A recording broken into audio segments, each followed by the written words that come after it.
안녕하십니까 시청자 여러분, 이주천TV 이주천입니다. 자, 오늘 9월 26일 6시 25분을 가리킵니다. 자, 오늘 학술 토론회로 김구 신화를 벗긴다고 정한기 박사님을 모시고 학술 토론회가 진행되고 있습니다. 최근 8월 15일 테러리스트 김구라는 책을 통해서 한국의 역사학계와 일반 단체 센세이션을 일으킨 테러리스트 김구 책을 쓰신 분입니다. 오늘 사회로는 이용훈 이승만 학당 교장 이 사회를 보시고, 또 발표는 물론 테러리스트 김구 저자 김영기 박사가 발표가 있고, 김구 테러 활동의 희생자 집계와 분석으로 했는데, 지금 김구가 암살한 사람들의 숫자가 시간이 갈수록 점점 80여 명에서 지금 90여 명으로 점차적으로 지금 증가되고 있는 그런 현상입니다. 그리고 토론으로 3명, 진명행 역사 칼럼니스트, 조선 레네상스의 두 얼굴 저자이고, 두 번째 토론자로 박용준 대학원생 역사교육 전공자입니다. 그리고 세 번째 토론자로 노재성 돈화문 역사연구소 연구위원으로 전 국민의힘 공동선대위원장 세 분이 토론을 해 주시겠습니다. 오늘 많은 여기에서 우익단체 여러분들이 날씨가 더움에도 불구하고 여기에서 6시 반부터 9시까지 장장 2시간 반 동안 김구 신화를 벗긴다는 학술 토론회가 진행될 예정입니다. 시청자 여러분들의 많은 시청을 부탁드리겠습니다.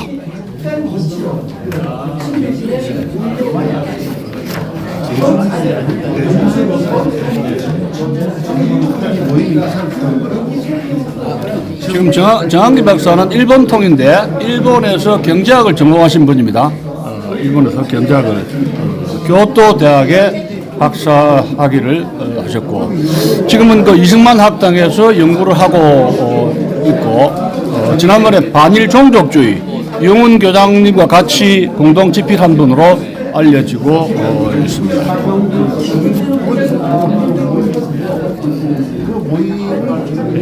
그러니까 이승만 학당에서 일하고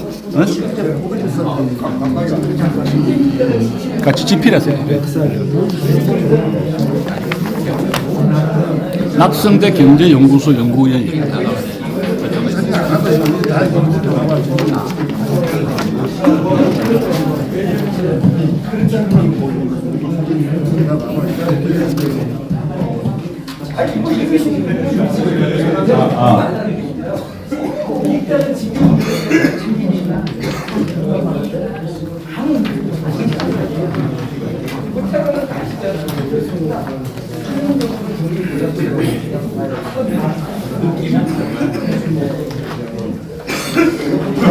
네, 여러분 안녕하십니까. 약속했던 6시 반이 다 되었습니다. 오늘은 김구 신화를 벗긴다 학술 토론회를 하게 되었습니다. 많은 분들이, 많은 선생님들이 와주셨고요. 누구보다 오늘 이용훈 교수님께서 모처럼 이렇게 토론 자리에 나와주셔서 오늘은 또 노무를 이끄시고 사회를 보기로 하셔서 너무나 고맙습니다. 사실 여기 오신 분들을 다 일일이 소개를 좀 드려야 되는데, 유석준 교수님 계시고요. 예. 김주성 선생님 나오셨습니다.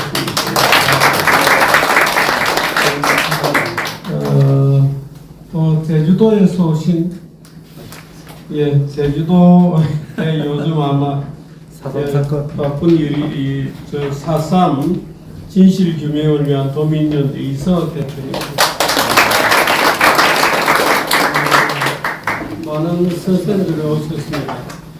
황성준 씨, 네, 인사를 드리겠습니다. 오늘 활동이 뜸해져서 제가 좀 클레임을 했습니다. 활동을 열심히 좀 하시라고. 굉장히 활동 역량이 굉장히 깊은 사람인데 놀고 있어요. 제가 좀 앞으로 열심히 일을 좀 해달라 이렇게 얘기를 했고, 김구 신화를 벗긴다는 이 제목은 사실 김구의 문제만은 아닙니다. 우리 현대사는 워낙 이북 위주로 소위 종북적 사관에 의해서 쓰여진 허구의 사관이 되어 있습니다. 현대사의 장면마다 거꾸로 해석되거나 뒤집혀 해석된 것들조차도 너무나 많습니다. 오늘 토론에 나서 주실 선생님들도 우리 김명현 작가님을 비롯해서 박용준, 노세성 이런 젊은 분들이 토론을 해주실 겁니다. 우리 현대사 바로잡기는 이제 시작되는 것 같다는 기분을 저는 느낍니다. 아마 가는 길이 험난할 것 같고 이번에 우리가 국회에서 와서 잘 알고 있습니다만은 우선 난데없는 국적이 뭐냐 하는 코미디의 정말 소극이 벌어져서 우리를 아연실색하게 만드는 도저히 현실이 아닌 어느 세계에 살다 온 인간들이나 하는 생각을 저는 해봅니다. 단순히 지나간 사실에 대한 그런 것보다는 사실 우리가 지난 시간들을 제대로 이해를 해야 비로소 말하자면 민족의 나이가 이제 성인이 돼야 되는데 아직까지도 출생의 비밀을 궁금해하는 어린아이 같은 유아적 세계관에 사로잡혀 있어서 끊임없는 출생의 비밀을 질문하는 너는 출생이 뭐냐 하고 아직도 물어보고 있는 유아적 세계에 사로잡혀 있습니다. 우리 민족이 성숙되는 드디어 성인이 되는 이제 어른이 되는 그런 과정이 이제 시작이 되기를 간절히 바라면서 오늘 회의를 세미나를 시작을 하겠습니다. 오늘 이 세미나 지금 여기는 주체가 포럼 1948입니다. 포럼 1948은 여러분 이름에서 금방 아시듯이 1948년 건국을 전후한 우리 근현대사를 공부하고 탐구하는 포럼입니다. 첫 포럼 행사로 저희들이 소위 한강다리 폭파에서 800명이 죽었다는 그 낭설에 대해서 전문가들이 나와서 일일이 검증을 하는 놀라운 성과를 올렸습니다. 시민은 죽지 않았다. 종로경찰서 경찰이 몇 명 말하자면 다리 폭파와 더불어 산화한 철수 중이던 종로경찰서 경찰이 몇 명 있었다는 것을 우리가 증명하고 입증하는 큰 성과를 거둔 일에 지금 벌써 오늘 포럼이 네 번째 포럼이 되겠습니다. 포럼 1948에 여러분들이 깊은 관심을 기울여 주시기를 정말 바랍니다. 나 좀 키워달라 하시는 분들은 항상 얘기를 제게 해주시면 되겠습니다. 포럼 1948은 회장, 대표가 우리 유석춘 교수님입니다.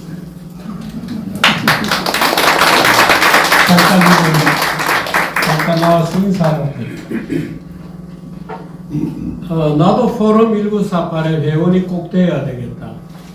황성준 기자처럼 그런 분들은 부끄러워하지 말고 내게 얘기하시거나 우리 님께 얘기를 해주시기 바랍니다. 류석준 교수님 인사말을 듣도록 하겠습니다. 네, 여기 이제 자리에 나와서 뵈니까 그동안 자주 뵀던 분들이 많이 들어오셔서 너무 반갑고요. 지금 정기재 주필이 설명하셨듯이 포럼 1948이 목표로 하는 것은 그동안 잘못 알고 있는 우리 현대사를 좀 제대로 정리하는 작업에 선봉에 쓰겠다라는 생각을 가진 분들이 모여서 원래 출범한 단체입니다. 그래서 아까 말씀하신 대로 한강다리에서 민간인이 뭐 적게는 400명, 많게는 4,000명 죽었다는 얘기가 완전 엉터리다라는 것을 밝히는 세미나부터 시작해서 지금 여러 그 현대사의 중요한 포인트들을 다시 체크하고 있는데요. 오늘은 우리 정환기 박사님이 정말 중요한 작업을 그동안 엄청나게 진행을 하셔서 정리한 결과를 가지고 또 그동안 관련된 문제들을 깊이 있게 공부하시는 젊은 분들을 모시고 토론까지 하면서 좋은 자리를 만들었으니까요. 앞으로 이런 행사를 계기로 해서 좀 잘못된 현대사가 바로 잡히는 여러 사실 주제가 너무나 많습니다. 어떻게 이렇게까지 현대사가 개판이 돼서 정리가 됐을까 하는 생각이 드는 게 너무 많은데요. 앞으로 하나하나 바로잡는 힘찬 발걸음을 밟아나가도록 하겠습니다. 감사합니다. 포럼 1948이 사단법인으로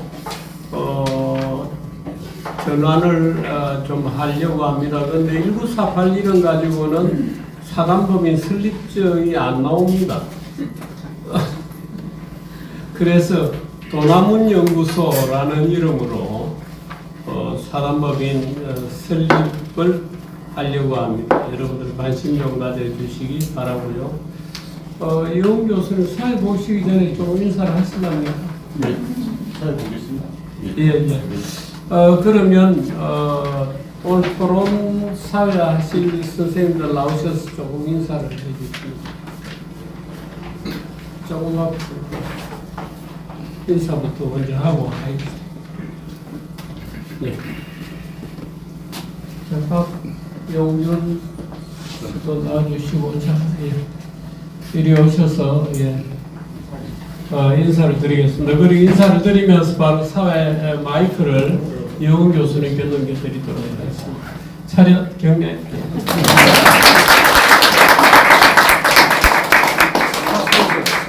사진 하나 찍게. 좀 붙어서. 네. 저 흔들만. 내가 찍으셔야 되는데. 조심하셔야 되는 거 아니에요? 다시 한번. 연출하셔야 돼요. 김치, 치즈. 네.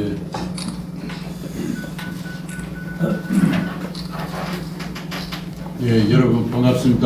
자, 이제 들어가시죠. 곧바로 정환기 박사의 테러리스트 김구 책에 대한 서평회를 시작하도록 하겠습니다. 이렇게 많이 입석해 주셔서 대단히 감사합니다. 개인적으로 많이 알고 계시는 분들이 계시고, 정말 저 멀리 광주에서까지 전남대학에서 은퇴하신 최승락 교수님 또 와 계시니 감사합니다.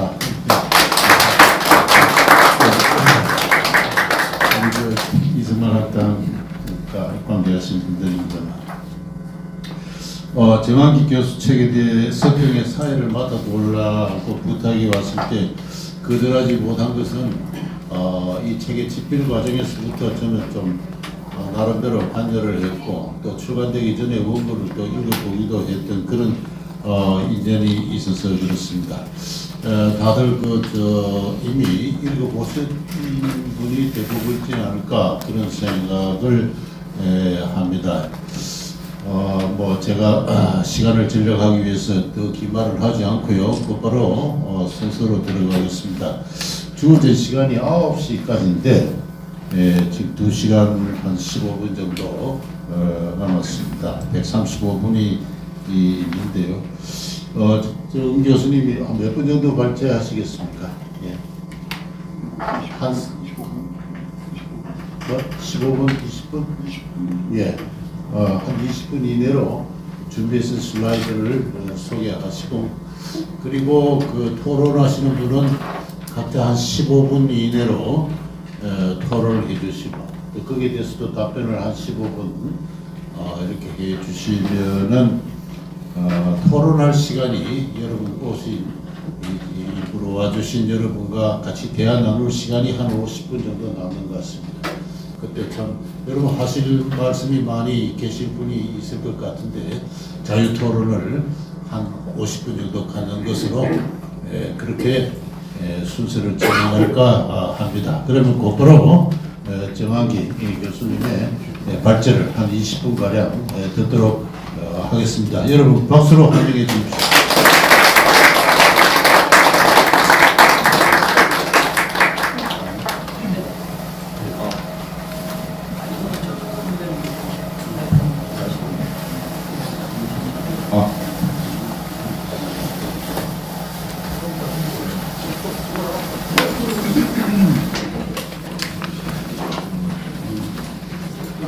오늘 뭐 어떻게 지난번에 여기서 언장에서 콘서트를 했는데 오늘 이제 본격적인 토론회 형식으로 이런 장면을 하게 된 것 같습니다. 그래서 오늘 뭐 제가 드리려고 하는 이야기는 사실 이 책을 지키려면서 형식적으로 또 내용적으로 김구가 도대체 몇 건의 테러를 자행을 했고 또 몇 명의 사람을 피했는지에 대해서 집계 작업이 꼭 필요했었어요.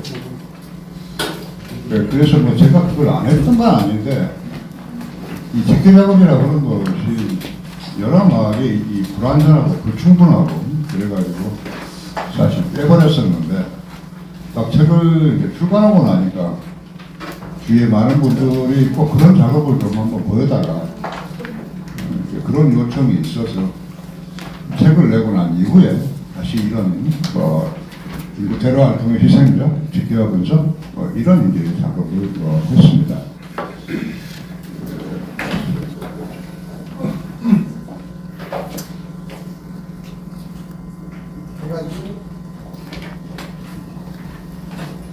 자, 그래서 뭐 책에 대한 기본적인 요지 내용에 대해서는 읽어보신 분들은 알 겁니다.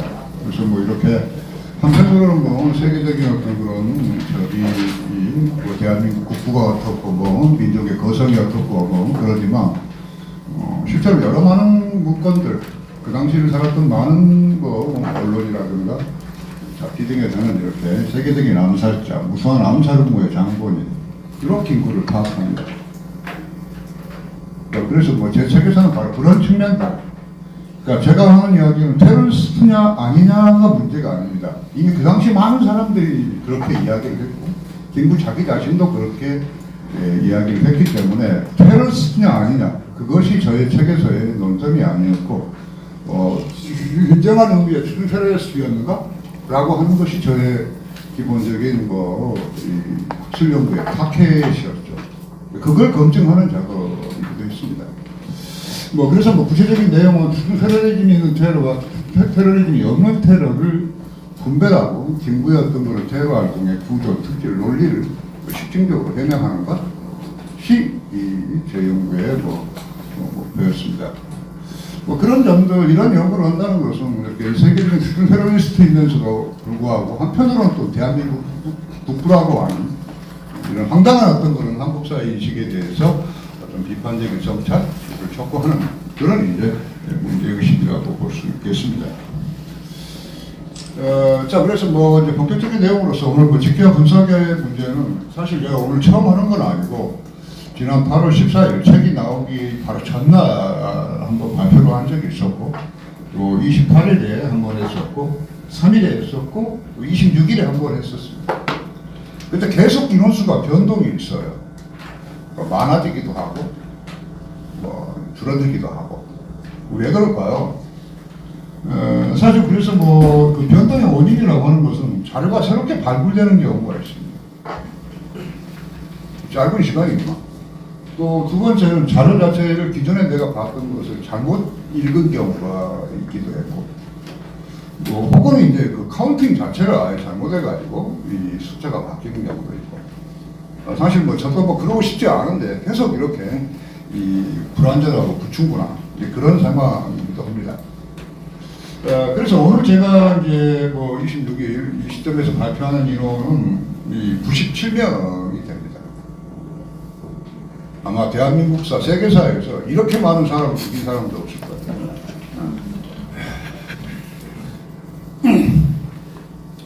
자, 그래서 그 테러 건수라고 뭐 활동에 대한 기본적인 개요를 말씀드리면 건수로 보게 되면 뭐 이 건수는 사실 카운팅이 불가능해요.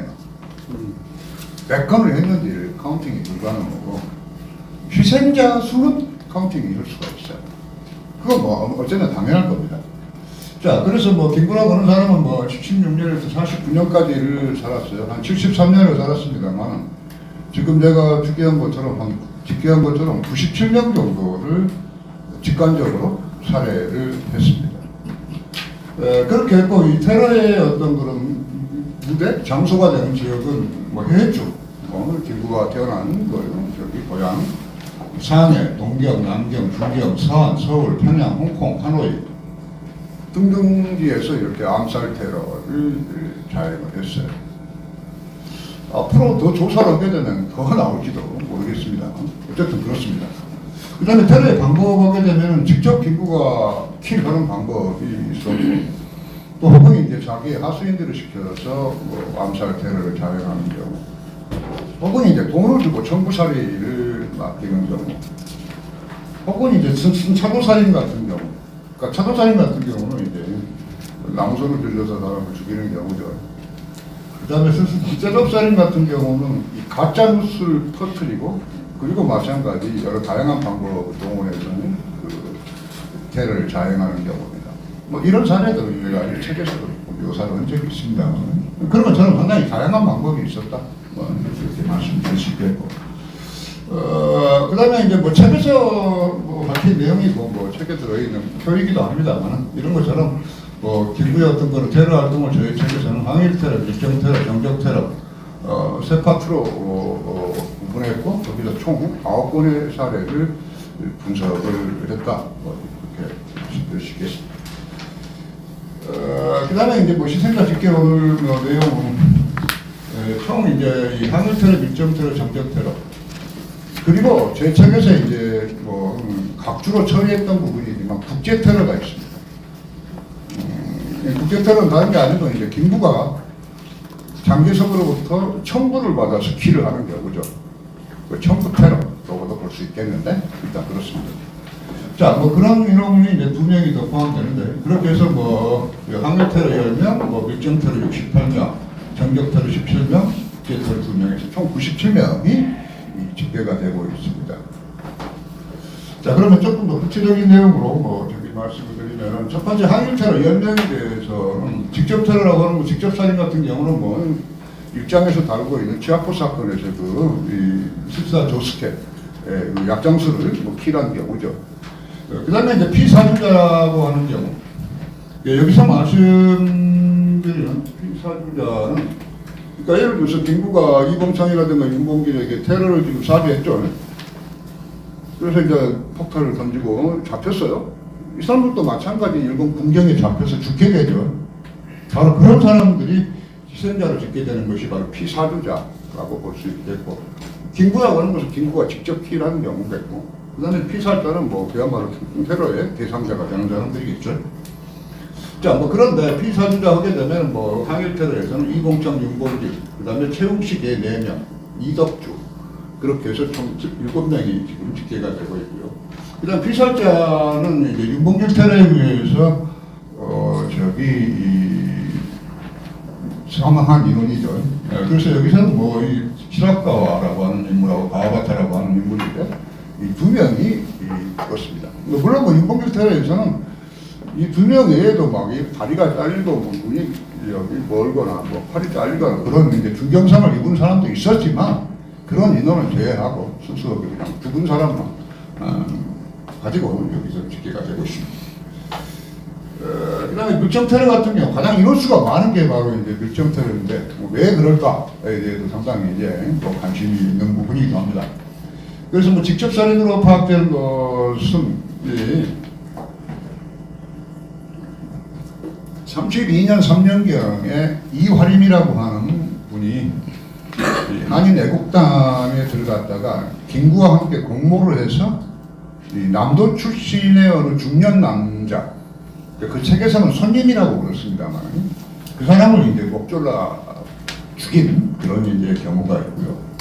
그 다음에 이제 밀정테러의 피사주자는 뭐 오면직, 노종균, 엄순복, 박동원 총 4명인데 오면직과 노종균은 이 김구가 1910년대 초반에 양산학교 회주 안학에 있는 학교에서 그 선생을 했는데 자기 제자들이에요. 근데 양산학교 출신의 뭐 힐러들은 단지 이 2명뿐이 아니라 몇 명이 더 있습니다. 상당히 많아요. 자, 그런데 어쨌든 저하고는 뭐 그렇습니다. 그래서 이 인원에 대해서는 뭐 책에서 자주 나오는 그런 인물이기도 합니다.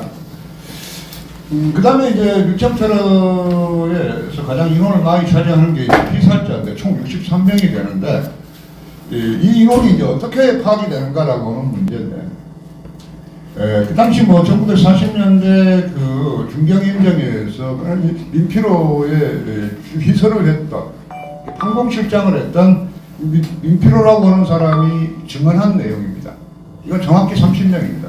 또 뭐냐면은 김구가 20년대 임정의 경무국장을 하던 시절에 일본 밀정들이 이 조개지에 들어오게 되면은 체포를 해서 상해 일각에 있는 맥단 가옥으로 끌고 가서 죽였다는 거예요. 그 인원이 30명입니다. 그 다음에 이제 악마의 우물 20명은 어떤 거냐면은 26년 한 4월경에 이 프랑스 조개하고 이 중국인 현성과 중간 지역에 이 우물이 있는데 당시 사람들이 그걸 악마의 우물이라고 했어요. 그런데 26년 4월경에 중국 경찰이 우물 자체를 전부 다 검시를 하게 됐어요.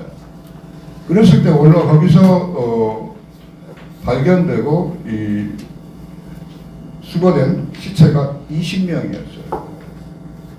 그런데 그 20명에 대해서 그 상해 영사관, 일본 영사관이 이 밝힌 내용에 의하면은 20명 전부는 3.1운동 이후에 밀정으로 몰려서 죽어서 저기 우물에 쳐넣어진 한국인들이라고 그렇게 밝히고 있어요.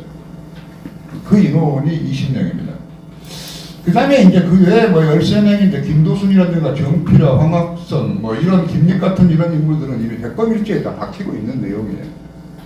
그 다음에 이규서, 연충렬, 뭐 옥광빈, 옥성빈 같은 경우 뭐 이런 내용들은 뭐 제 책에서 그 4장인가 5장에서 옥광빈 부분에서 박히고 있기 때문에 뭐 다들 뭐 저기 뭐 볼 수 있고요. 이종홍도 그렇고 이용모, 이태석 그 다음에 안중근의 막내 동생 안공군이라고 하는 인물이 있고요.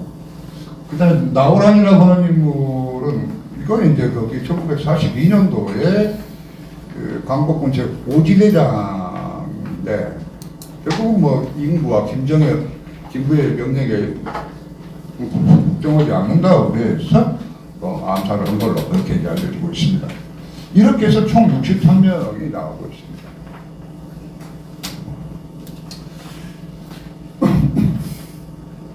자, 그 다음 정적 테러 같은 경우는 이제 피사주자가 이제 한지근 같은 경우는 뭐 여운형 암살의 거기 뭐 장본인입니다.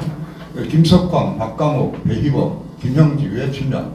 여기서 이제 뭐 나오는 이제 김형집의 침략이라고 하는 것은 1946년 3.1절에 김구 한독당이 암살단들을 저기 북파를 해서 김일성과 그 지도부 자체를 암살하려고 하는 그런 시도가 있었고 그러는 과정에서 체포가 돼서 죽은 그런 인원이 뭐 7명이 되겠습니다.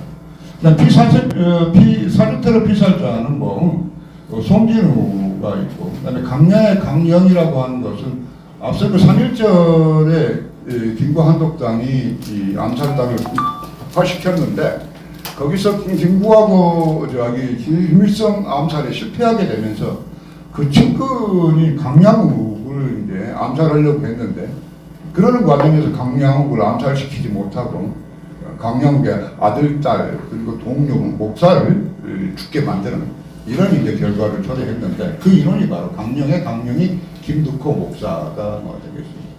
그 외에 뭐 여운형, 정덕수 총 7명은 바로 그렇습니다. 그렇게 하고 이제 국제테러라고 하는 건데 이건 책에 들어있지 않는 내용이고 뭐 각주로 간단하게 소개했던 내용인데 가만히 생각해보니 이것도 하나의 뭐 저기 유형으로 분류시켜도 뭐 좋지 않을까 하는 그래서 이렇게 다시 해봤습니다. 총 2명인데 39년 1월에 홍콩의 남아일보사 사장 임백성을 암살 테러한 경우입니다. 그런데 이건 이제 뭐냐면은 임백성이라고 하는 것은 그 당시 장개석의 어떤 그런 정적이었던 왕정이의 측근이기도 했던 인물이죠. 그래서 결과적으로 임백성 암살을 통해서 장개석에 의한 왕정이 이 암살 테러의 하나의 실호탄으로 알려지는 그런 테러이기도 했습니다. 자, 그렇게 했고 이제 39년 2월에는 남이사하고 CCC단 김국파가 모여서 왕정이 긴급 암살위원회를 결성을 해요. 그렇게 해서 이제 했는데 그러는 이유는 37년 중일전쟁 발발이와 더불어서 이 항전파인 장개석과 합병파인 왕정이 간의 정치 노선을 둘러싼 치열한 어떤 갈등과 대립이 발생을 했고 그렇게 해서 이제 본격적으로 뭐 장개석에 의한 왕정의 암살 테러가 시작이 됐습니다. 자, 그렇게 해서 39년 2월 22일 일경에 프랑스는 인도차이나 하노이에서 이 세 집단 남이사하고 CCC단 김국파가 공동으로 파견한 암살단 5명에 의해서 이 암살 테러가 발생을 했고 그렇게 해서 왕정이가 아닌 왕정의 그 수석 비서인 정중명이라고 하는 인물을 사살하게 됩니다. 그래서 그 당시 뭐 이게 상당히 뭐 센세이션한 그런 이제 뉴스이기도 했고 그래서 신문이라든가 잡지 책에도 자주 많이 나와 있던 내용이기도 합니다. 자, 뭐 이렇게 해서 이제 국제 테러까지도 포함되고 있다. 그러니까 말은 국제 테러지만 결과적으로 장기석 정부에 의한 어떤 거를 청부 테러다 그렇게 볼 수 있겠죠. 그렇게 했고 그래서 뭐 시성지 집계는 이제 뭐 97년이고요. 그렇게 했고 분석이라고 한다면은 뭐 전체가 보게 되면은 김구의 직설테러는 2명이고 사주테러 희생자가 22명, 사주테러 피살자가 71명이다. 그런데 항일테러라고 하는 거, 그러니까 우리가 주로 독립운동이라고 하게 되면 항일테러라고 그렇게 볼 수 있겠는데, 그건 전체 97명 가운데 2명에 불과했다는 거, 2%에 불과하다는 거죠. 그리고 전부 다 이 2명이라는 것은 윤봉길 폭살테러의 희생자에 한정된다는 거. 그 점이 있고, 그 다음에 일정테러의 피살자는 전체 총 63명인데, 전체 66%가 되겠는데, 여기서 말하는 것은 일정이라는 것은 진짜 일정을 이야기하는 게 아니고 김구가 자기가 임정 내에서의 어떤 정치적인 노선의 차이라든가 갈등이 있게 되면은 그런 자들을 일정으로 몰아넣기를 하는 경우죠. 그러니까 만드는 게 일정이라는 겁니다. 그렇기 때문이야말로 이렇게 인원수가 크게 늘었다 그렇게 볼 수 있겠습니다. 다음은 이제 갈무리 부분인데, 그래서 제 책에서 말하는 테러리즘이 있는 테러, 그러니까 정치적인 목적성을 갖고 있는 테러라고 볼 수 있는 것은 윤봉길 폭살 테러 단 한 건에 불과하다는 겁니다. 개인적으로 상당히 놀라운 그런 이제 발견이기도 하고 이야기도 할 수 있겠습니다. 그렇기 때문에 이 김구의 술술 테러 활동이라고 하는 것은 전체로 봤을 때 평가했을 때 테러리즘이 없는 테러리스트로 파악해야 되는 건 아닌가라고 하는 것이 제 책의 결론이기도 하고 주장이기도 합니다. 그래서 바로 이런 점들을 고려하게 되면은 우리는 김구가 이봉창 테러를 하고 윤봉길 테러를 했다고 하면서 그걸 가지고 와서 무슨 독립운동의 거성인이 어떠냐 하는 그따구식의 이야기를 지금까지 우리들이 해왔지만 테러 활동 전체를 우리가 파악했을 때는 결코 그렇게 보기 어렵다는 것이죠. 그런 점에서 한일 독립의 거성이라고 하는 이야기는 그런 납득하기 어려운 이야기고 시대의 어떤 그런 살인방으로 보는 게 적절하지 않겠나라고 하는 것이 지금 제가 가지고 있는 생각입니다. 이상입니다.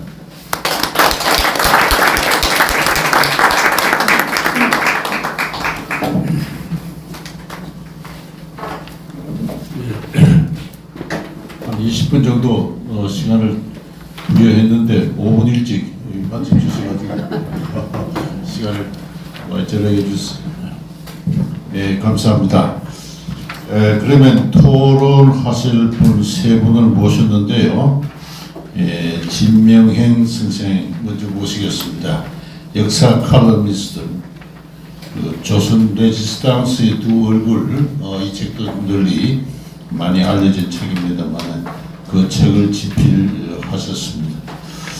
진명행 선생 나오셔가지고 한 15분 이내로 15분 이내로 발표해 주시면 감사하겠습니다.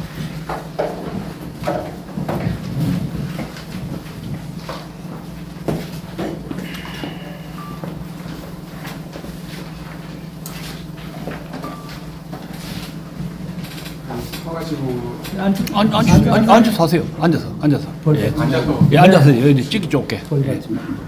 찍기 좁게. 앵글이 안 잡히나 봐요. 예, 앵글 안 잡힙니다. 예, 중간에. 예. 앉으세요. 좋습니다. 예. 네, 저는 아는 게 별로 없어가지고 아는 게 그렇게 많지는 않습니다. 그런데 이제 정한기 박사님께서 설명하신 내용에 대해서 제가 추가로 설명드릴 거는 별로 없습니다. 이게 제가 그 책을 쓰다 보니까 어디서부터 손대야 될지 모를 정도로 너무 이제 근현대에 관해서 우리가 잘못 알고 있는 부분이라든지 왜곡된 부분이 너무 많기 때문에 이런 부분에 대해서 이제 목소리를 내시는 분들이 이렇게 나오고 계신다는 것은 참 고무적인 일입니다. 이분들이 정말 자기 직위를 걸고 사회적인 논란을 감수하면서까지 이렇게 투쟁을 하셨기 때문에 저 같은 사람이 이제 목소리를 따라서 낼 수가 있는 겁니다. 그래서 참 이제 고맙게 생각하고요. 우리가 이제 헌법을 보시면은 다들 잘 아시겠지만 헌법의 전문에 이런 말이 있습니다. 대한민국 임시정부의 법통을 계승하고 3.1운동 정신을 이어받아서 뭐 이런 말 쭉 나옵니다. 전문에 나라를 대표하는 헌법에 이렇게 역사적 사실을 열거를 하면서 그 정신을 받아야 된다는 식으로 우리한테 이미 강요를 하고 있으면 그건 정말 바람직하지 않은 일이에요. 같은 역사적 사실에 대해서 해석이 다 나눌 수가 있는 건데 헌법이 이렇게 해석해 하고 강요하는 거잖아요. 그래서 거기서 조금이라도 단소를 하면 너희 친파, 너희 조국에 대한 반역자 이런 식으로 해서 재단을 한단 말이에요. 그 근거가 돼버리는 거죠. 좀 이따가 무슨 5.18도 집어넣는다고 그러죠. 이게 정말 바람직한 건지 우리는 생각을 해보셔야 돼요. 상해 임시정부의 법통을 계승한다. 대한민국이 이렇게 나왔는데 상해 임시정부는 실제 그 당시에 활동했던 사람들은 상해 임시정부를 정말 하나의 어떤 지도부로 생각을 하지 않았습니다. 많은 분파 중에 김구가 이끈 하나의 조직이었을 뿐이지 우리 독립운동가들이 믿고 따를 수 있는 중심체계가 상해 임시정부는 절대 아닙니다. 실제로 북만에서도 상해 임시정부 말을 안 들었어요. 상해 임시정부의 시작부터가 정의롭지도 도덕적이지도 못하고 독립운동하고 아무 상관없는 사람들이 만든 조직이에요. 우리는 상해 임시정부가 언제 시작한다고 알고 있죠? 3.1운동 직후에 1919년에 상해에서 뜻 있는 지사들이 모여가지고 뭐 어쩌고 저쩌고 이렇게 알고 있는데 아닙니다. 그 전에 성낙형이라는 사기꾼이 땅판 돈을 가지고 중앙에서 착복해가지고 공인중개사입니다. 일종의 땅 팔아줄게 하고 가서 그 진주에 있는 땅을 팔아가지고 그 매수대금을 갖고 안 주고 그걸 갖고 튀었어요. 상해로 튀어서 그 돈이 어마어마했거든요. 그걸 가지고 상해에서 그 당시 떠돌았던 우리나라 그 망명에 있던 사람들이죠. 그러면 신규식이라든지 뭐 이런 사람들, 유동열이라든지 이런 거물들을 갖다 포섭을 해가지고 하나의 정당을 만듭니다. 그게 신한혁명당입니다. 그걸 만든 이유가 고종을 모셔와서 상해에다가 임시정부를 만들려고 이렇게 온 거거든요. 근데 뜻대로 안 됐어요. 너무 서둘다가 고종한테 접근하는 과정에서 일제한테 발각이 났고 그게 다 수포로 돌아갔죠. 그래서 그 바통을 이어받은 사람이 신규식이에요. 신규식 굉장히 뛰어난 전략가입니다. 그 사람이 정말 신출기물한 사람이었죠. 이 사람이 3.1운동 실제로 다 교육을 했어요. 일본의 유학생들도 섭외를 하고 우리나라에 들어와가지고 또 누구죠? 수원병이라든지 이런 사람들 다 포섭을 해가지고 거사를 일으키게끔 그 사람 한 사람이 다 한 사람이에요.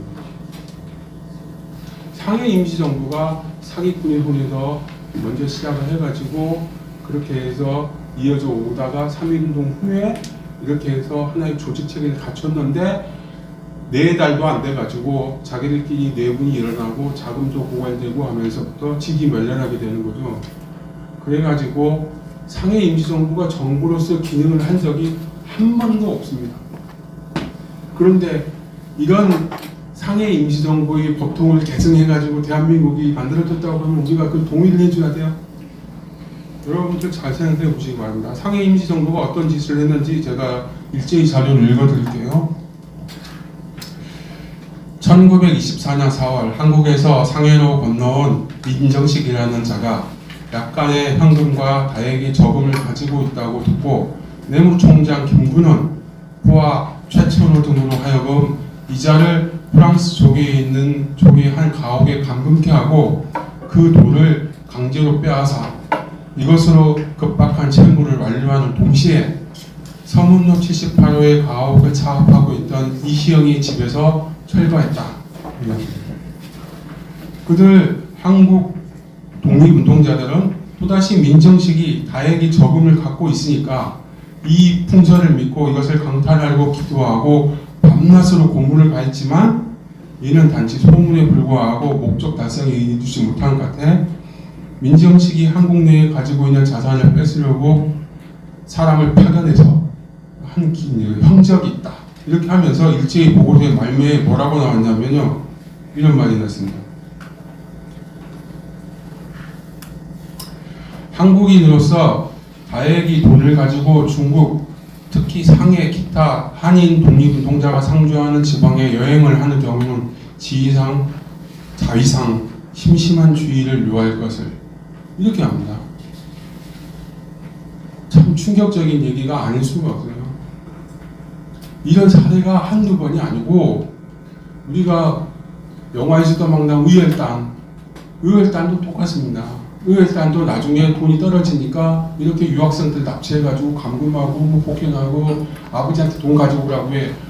이렇게 해서 명맥을 유지하다가 나중에 저기 CC당 가입하고 테러 활동을 하던 그쪽 있죠. 남이사 그쪽 끈앞으로 들어가서 겨우겨우 생존합니다. 그걸 주도한 사람이 김원봉이에요. 김구하고 김원봉은 그러니까 라이벌이자 똑같이 짓을 하고 다니면서 나와바리 싸움에 열중하는 그런 사람들입니다. 이런 상해 임시정부를 우리가 본받아야 됩니까? 제가 지금 하나 자료를 하나 보여드릴게요. 저기 화면 좀 띄워주실래요?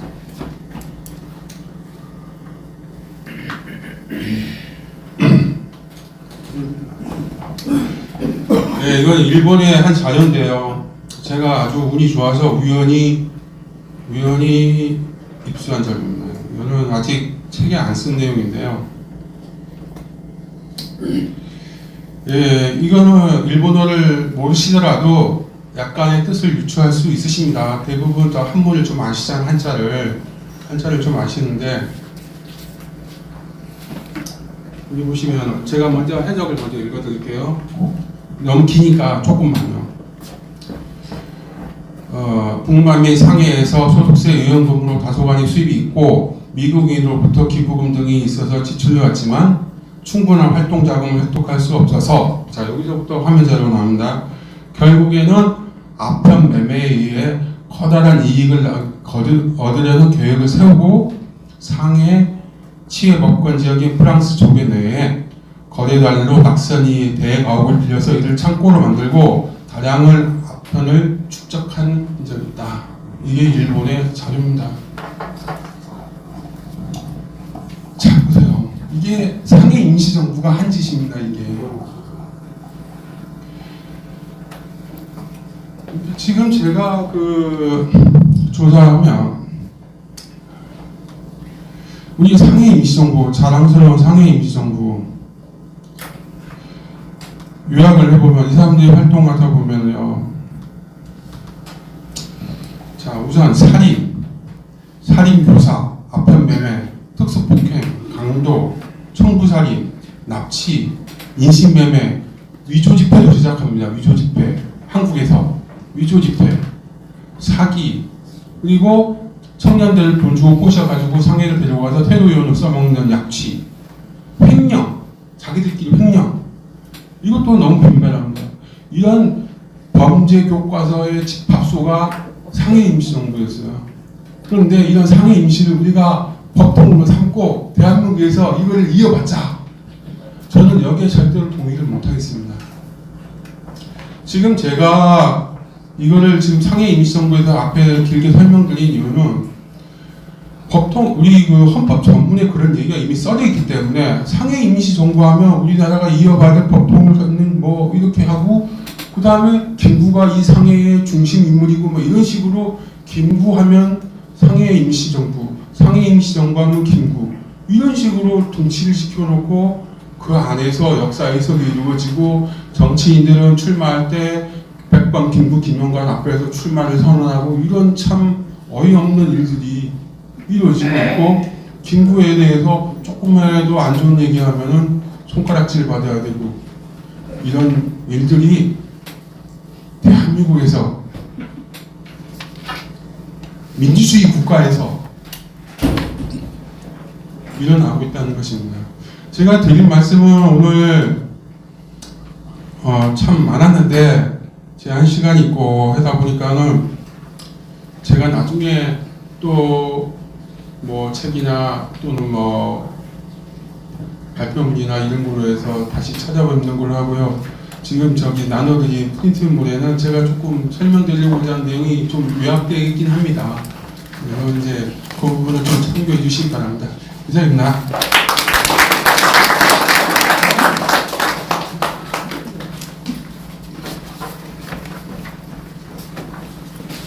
이 모임의 성격이 서평의 토론회. 제가 한 말씀 드리지 않을 수 없는 것은 토론을 하라고 나오셨는데 자기 이야기를 하다 들어가셨어요. 그래가지고는 이게 이 모임의 취지에 맞지가 않습니다. 토론자로서 책을 읽고 나니까 어떠한 연구 성취가 있고 또 내가 생각할 때는 이런 게 문제가 있다. 이렇게 해야 토론이 되죠. 임시정부가 어떻게 엉터리 정부인가 그 이야기 하라고 초대한 건 아닙니다. 그러니까 항상 토론자는 토론자로서의 역할을 충실히 하셔야 이 모임 자체가 의미가 있다. 제가 선배들 입장에서 이렇게 한마디 분명히 해드리겠습니다. 정의 선생의 책에 대해서 토론해야죠. 예. 좀 아쉬움이 들어서 그 이야기를 제가 사회자로서 다음에 두 번째로 모실 성인은 토론자는 박영준 씨입니다. 지금 대학원생인데요. 어느 대학에 계십니까? 말해야 되나요? 예. 한국교원대학교에 있습니다. 한국교원대학에 역사교육 전공을 하시네요. 예. 자, 그러면 15분간 예. 자. 이거 딱 대놓고 말씀. 네, 그 서평을 그냥 개인 블로그에다 올린 게 어쩌다가 이 자리까지 나오게 된 건지 저도 좀 많이 궁금한데요. 네.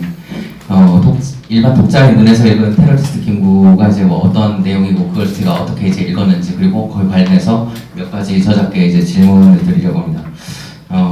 일단 책에 대해서 책이 나오고 나서 이제 좀 논란이 많이 있었는데 일부 정치인들이 책과 이제 저자에 대해서 그 부정적인 평가를 내린 바가 있습니다. 근데 책이 출간되기 이전에 좀 약간 악평들이 많더라고요. 좀 불성실한 좀 악평들이 많아서 좀 진지한 비판으로 보기 어려웠었고, 그래서 좀 직접 제가 읽어보고 나서 어떻게 여기 좀 코멘트를 해야겠다 생각한 내용들을 좀 정리했습니다. 먼저 독자 입장에서 그 저자의 의도를 어떻게 봤냐면, 저자는 이제 김구는 테러리스트라고도 할 수 없는 범죄자라고 이제 주장을 하셨죠. 특히 김구가 관련된 여러 기사 사건들을 범죄 적용했다는 점에서 보면 사적 인물이보다는 범죄자, 특히 살인범으로 접근하고 있음을 알 수 있었습니다. 이러한 인식은 책의 구성에도 반영되었는데 책 전반부는 김구의 테러만으로 서술함으로써 그 민주자로 여겨져 왔던 그 김구의 이미지를 해체하고 하고 있습니다. 또한 책의 각 장마다 그 영화 살인의 추억을 떠올리게 하는 장치들이 있죠. 뭐 살인의 추억, 청산 세상의 이미지랑 겹쳐 보이게 하는 그런 것 같습니다. 특히 그 치아파 기사에서 김구 내부의 주도권을 둘러싼 갈등을 생생하게 이제 묘사했는데요. 임시정부는 그 임시정부의 임시 않았다 이렇게 이제 묘사하려고 이어서 이제 해방의 여운형 김구가 좌우를 이제 테러했고 김구의 전에 맞서서 결집한 뭐 보수 우익이 대한민국 건국을 이뤄냈다는 서사를 부여하는 걸로 이제 보이고요. 이를 통해서 이제 일반적인 김구 인식과 또 저자께서 이제 제시하신 김구 인식을 비교해 보면은 이제 표로 정리해 놨었는데요. 일반적인 김구 인식은 뭐 백정처럼 평범한 출신으로 태어난 김구가 사회적 모순에 맞서서 동학농민운동에 참여했고 공모의 원수를 갚아서 항일 투사로 거듭났으며 문경에 처한 임시정부를 이끌며 주석의 자리에 올라서 통일된 조국을 건설하려다 38선을 베고 쓰러진 국부, 이게 기존의 인식이었다면은 저자가 주장하는 이제 김구 인식은 좀 상공 출신으로 태어난 김구가 야심을 품고 동학농민운동 및 역사혁명을 꾀했고 그 강도살인범 이제 뭐 치안포 사건이죠. 그래서 피맛을 느낀 뒤 이봉창, 윤봉길의 그 테러 같은 그 항일 테러를 통해서 이제 항일 테러 범으로 거듭났었고 항일 테러로 공고해진 자신의 지위에 도전하는 임시정부 내 정적들을 암살이라는 수단으로 해결한 독재자이자 여기에서 이제 뭐 김리복, 보안빈, 안공군 테러라고 이제 하셨던 그것들이 해당되죠. 마지막으로는 임정 시절의 테러를 해방 이후에도 저지르면서 대한민국 건국을 방해하는 국가적이라고 하는 차원으로 이제 송진우, 장덕수 테러를 통해서 이제 정리하신 것 같습니다. 이걸 바탕으로 이제 몇 가지 생각거리를 가져왔으니 그 저자를 비롯해서 여러분들과 함께 나눠보자 합니다. 먼저 첫 번째로 김구를 테러리스트로 이제 규정하는 문제였는데요. 책 출간에 들으면서 앞서 좀 말씀드리긴 했는데 불성실한 악평이에도 약간 뭐 박노자 교수라든지 학계 및 언론 일각에서 그 김구를 테러리스트라고 부르는 점을 지적하고 그의 항일운동이 테러가 아니라 정당한 의거라고 반박을 했었던 적이 있었죠. 다만 여기서는 이제 김구는 테러리스트가 아니라고 이제 반박하는 데에만 주력을 하는 것 같다는 인상을 받았습니다. 왜냐면 이제 그 저자가 김구는 테러리스트라고 하는 프레임을 이제 어떻게 보면 이제 책 제목만 보면 그렇게 보이잖아요. 거기에 맞선 차원에서 이제 해석할 것 같은데 저자의 주장을 보시면 알겠지만 저자는 김구를 테러리스트라고도 부를 수 없는 좀 살인범이라고 이제 규정을 하시는데 좀 의도가 있는 것 같아서요. 이제 기존에 이제 나왔던 박노자 교수라든지 다른 언론 일각의 이제 논박이 여전히 이제 어떻게 보면 좀 피상적인 김구 테러리스트라고 하는 그 저자가 생각하는 일종의 허섭이를 상대로 하는 논박으로 보였었던 것 같습니다. 김구가 테러리스트가 아니라는 주장은 앞서 이제 뭐 박노자 교수나 이제 다른 언론에서 이제 많이 다뤄진 것 같아가지고 저는 좀 그 얘기 안 됐던 부분을 다루고 싶은데요. 책의 제목을 굳이 테러리스트라고 이제 테러리스트 김구라고 명명하시기에 좀 약간 의아하게 여겨졌습니다. 자, 그 영문 제목이 리포트 온 김구스 테러리스트 액티비티스잖아요. 예. 이걸 보면은 그 김구의 테러 활동 중에는 그 테러리스트 활동, 김구의 활동 중에는 테러리스트 활동에 상당한 것이 있었다. 그래가지고 이 영문 제목은 상당히 좀 약간 저자를 고려했었을 때는 중립적 표현으로 이제 받아들여졌었습니다. 근데 한글 제목에서는 김구의 인격 자체를 이제 테러리스트라고 이제 규정하고 있다는 점에서 영문 제목보다는 조금 더 약간 뭔가 그 편견이 많이 들어갔다고 생각을 했었고요.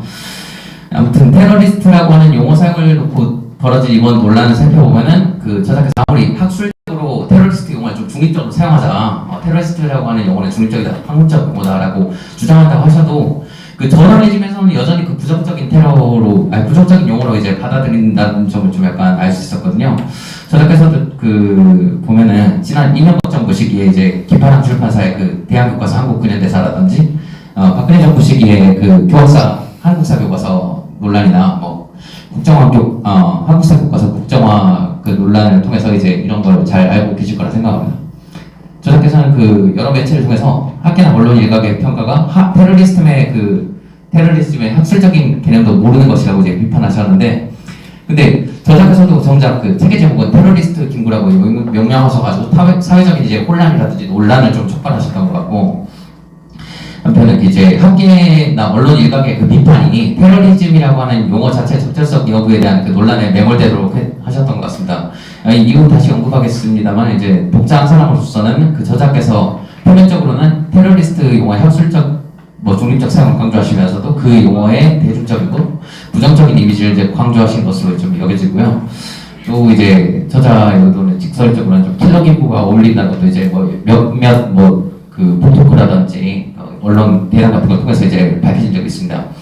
이 제목이 책의 유명세는 굉장히 좀 키웠을 텐데 책에 대한 심도 깊은 분석과 비판이 좀 약간 비판적 분석이나 뭐 그런 것들이 아직 뭐 많이 안 나온 게 어떻게 보면 이 제목 때문이지 않을까 하는 생각을 했습니다.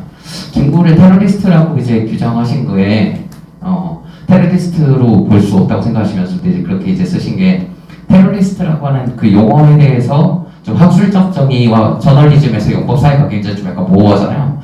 이거 의도적이거나 약간 좀 전략적으로 모호한 스탠스를 약간 그 제목에 부여하신 게 아닌가 하는 생각이 들었습니다.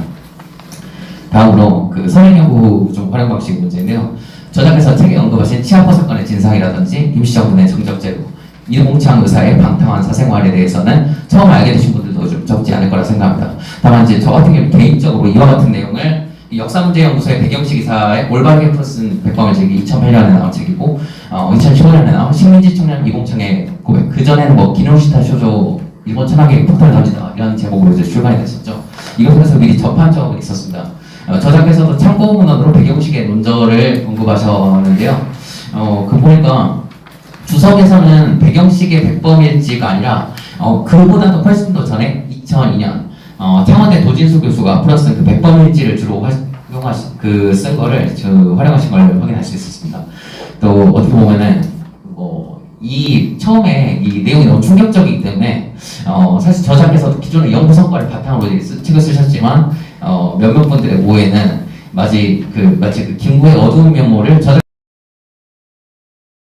이들도 있는 것 같아요. 이거 뭐 저자에 대한 건 아니지만 어두운 면모에 대한 그 선행 연구는 독립운동 인정하는 가운데 인간 김구의 다성이면서도 밝힘으로써 그 김구의 면모를 이제 있었던 것 같습니다. 도시라든지 글 같은 데 보면요. 반면 저자 사실을 활용해서 독립운동가를 부정하는 것이었다는 면모를 좀 드러내신 것 같아요. 물론 똑같은 사실이라도 그에 대한 해석이 연구자에 얼마든지 달라지죠. 일단 그 백범일지에 관련된 주장했던 사람이 그 이전에는 그 조선왕조를 뒤엎으려고 했었던 역성혁명을 주모했기 때문에 김구가 국모의 원상을 주장하는 것은 말도 안 되고 이건 부정. 순환 이제 강도살인범을 이제 규정하셨습니다. 또한 그 이봉창도 그 이전에 방탕한 생활을 이제 이봉창 스스로도 밝힌 바가 있었습니다. 임시정부에 찾아가서 뭐 일신의 뭐 쾌락은 대강을 이제 맛보았으니까 뭐 영원한 쾌락을 이제 맛보러 간다. 그 얘기를 이제 이봉창이 한 적이 있었죠. 근데 저자는 이제 이를 지적하시면서 이봉창 의원은 독립운동이 될 수 없고 김구가 이제 남봉군 이봉창의 그 소형공심을 자극해서 일어난 폭살태를 이제 부정적으로 평가했습니다. 다만 이제 윤봉길에 대해서는 일생에 걸쳐 그 강인한 사랑을 관철했다는 점에서 진정한 테러리스트라고 긍정적으로 평가했습니다. 저자께서 이제 말씀하셨던 그 평가를 보면은 영모를 한번 꾸몄던 자는 그 국모의 원수를 갚겠다 나설 수 없고 남봉군이었던 자는 독립운동가가 될 수 없다는 인식이 깔려 있는 것 같습니다. 그런데 그 역사를 살펴보면은 저작께서도 아시겠지만 과거와 현재를 막론하고 극적인 변화를 보여준 사람들은 적지 않게 이제 존재하는 것 같습니다. 치아포 사건이나 이봉창 의거 같은 경우는 오히려 그 인간 존재의 다양성이나 다성성 혹은 변화 가능성을 보여주는 게 아닌가 하는 생각을 했었고요. 윤봉길 의거 관련해서 좀 개인적으로 관심 있게 살펴본 부분이 있었는데 저작께서 윤봉길 의거는 성공한 게 아니라 실패했다고 주장하셨죠. 책에서 언급하신 바와 같이 이제 제1차 상해사변 1932년 그 상해사변 후에 중화민국과 일본의 정전 협상을 윤봉길 의거를 통해서 이제 파기하고 전쟁을 확전시켜서 그 틈에 조선의 독립을 도모하려는 것이 김구의 계획이었다고 서술한 윤봉길 신문조서 그리고 김원일 회고록 등의 그 내용을 토대로 그대로 이제 신뢰한다면은 뭐 그렇게 심판으로 보실 수도 있을 것 같습니다. 근데 여기서 뭐 김구와 윤봉길 같은 경우는 가까스로 체결되려는 평화를 저자의 이제 그 내용에 따르면은 평화를 깨뜨리고 전쟁을 일으켜 무수한 인명을 희생시키려는 무모하고도 위험한 인물이 되어버리거든요. 근데 당시 그 윤봉길의 이제 그 윤봉길의 폭탄 투척으로 피격된 시게미스 마모루 주종 일본 공사를 비롯해가지고 침략국이었던 그 일본 정부는 오히려 그 테러 피해를 받고도 냉정함을 잃지 않고 오히려 중화민국과의 그 화평을 추구하는 세력으로 이제 서술됩니다. 그 결과 이게 어떤 식으로 서술이 됐냐면 침략국이 평화지향적인 세력으로 서술이 되어버리고요. 저항 세력, 뭐 김구와 윤봉길이겠죠. 전쟁망이라도 되는 듯한 이제 서술이 되어버립니다. 이게 저자께서 그 윤봉길 의거의 근원, 즉 일제 한반도 식민지배라든지 제1차 상해사변 등 중국 침략보다는 테러 자체에 주목해서 이제 서술한 그 결과로 좀 여겨지고 있어요. 그래도 뭐 봤을 때 윤봉길 의거의 그 진정한 목적이 정전협정을 파기시켜서 이제 확전을 이제 노린 것이었다는 지적은 굉장히 좀 무겁게 받아들여진다고 생각합니다. 독립운동이 그 억압받는 민족의 해방을 위해서 수단이고 이걸 위해서 이제 테러도 정당한 의거가 될 수 있다는 걸 많은 사람들이 이제 믿고 있죠. 뭐 정의롭고 숭고한 행위로 이제 알고 있고. 근데 이상과 같이 독립을 위해 가지고 다른 나라까지 끌어들여서 이제 전쟁을 일으킴으로써 뭐 더 많은 사람을 희생시켜서라도 독립에 유리한 국면을 조성한다는 계획까지 정당화될 수 있는가 하면은 저도 되게 좀 답하기가 어려워질 것 같아요. 저자께서 지적해주신 부분은 테러냐 의거냐를 넘어서는 또 다른 논쟁점을 던져준다는 점에서 굉장히 중요한 질문이라고 여겨진다고 생각합니다. 네, 마지막으로 이제 드릴 말씀은 뭐 신뢰가 되는 말씀이겠지만 상당히 많은 사람들이 저자를 비롯해서 그 뉴라이트라고 지목되는 분들을 역사 부정 세력이라고 부른다는 걸 좀 알고 계실 것 같아요. 반면에서 저자께서 강조하신 것이 이제 다름 아닌 그 팩트입니다.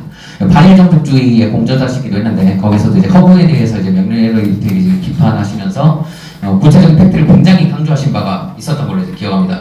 물론 저자의 개인적인 평가의 분량이 뭐 좀 약간 많이 들어있긴 한데 개인적으로 이제 반일정복주의에 직접 들어있는 내용은 아닌데 뭐 일반 사회에서 보면 뭐 아베 노부유키가 뭐 조선 놈들하고 나는 반드시 돌아온다고 이런 내용들이 막 돌아다니는데 이건 좀 약간 신빙성 없잖아요. 이런 것들을 막 사람들이 막 만들어내고 하는 그런 것들이 좀 많이 보이는데 반일종족주의라든지 저자의 책에서는 이제 뭐 그런 어떤 얘기 막 지어내고 이런 거는 이제 없다고 생각합니다. 그런 점에서 볼 때 책에서 활용하신 자료들이 일종의 팩트이긴 한데 여기에 좀 약간 어느 정도 한계가 있지 않은가 하고 생각을 했었습니다. 예를 들어서 안공근이 그 사체 훼손당했다는 서술이 있는데요. 이 주석을 참고했을 경우에 그 관련자 한 명의 증언하고 이를 바탕으로 작성된 그 북한 측 성명에 기반하고 있었던 걸로 이제 알고 있습니다. 그러니까 안공근이 실제로 뭐 각을 떴다고 해가지고 뭐 어디 각을 떴다고 이렇게 이제 표현이 돼 있었는데 그와 같은 최후를 맞이했다는 그런 건 아마도 이제 그 북한 측 성명하고 그 관련자 한 명 증언이고 이를 뒷받침할 뭐 다른 근거는 이제 더 찾아보기 제시를 안 하셔서 이제 전 잘 모르겠는데 뭐 그 이상은 없겠죠. 저자께서는 안공근이 사체 훼손까지 당했다는 걸 이제 전제로 이제 까시고 그 배우로 이제 지목하는 그 김구의 흉포감과 배은망덕감을 이제 강조하셨어요. 저자께서 활용하신 그 팩트라는 것에는 이제 팩트이긴 팩트인데 여기에는 이제 어떤 사실하고 이제 누군가의 주장, 누군가의 기억, 누군가의 추정과 이제 직접 경험과 간접 경험 등이 이제 혼재된 것으로서 이제 팩트이신 것 같아요. 그 보면 이제 안공근의 사체 훼손설 같은 이제 센세이셔널한 부분이라든지 집필 의도와 일치한 것에는 되게 이제 팩트로서 큰 가중치를 부여하신 것 같은데 거기에 관해서 여러 가지 엇갈리는 그 팩트들이 있잖아요. 그래서 저자께서 이제 팩트를 선별하시고 이제 어떤 것이 더 중요한 팩트이다라고 이제 가중치 부여를 뭐 하실 때 어떻게 하셨는지 그걸 그 안공근 사체 훼손설을 예시로 해서 말씀해 주시면 대단히 감사하겠습니다. 여기까지 하겠습니다.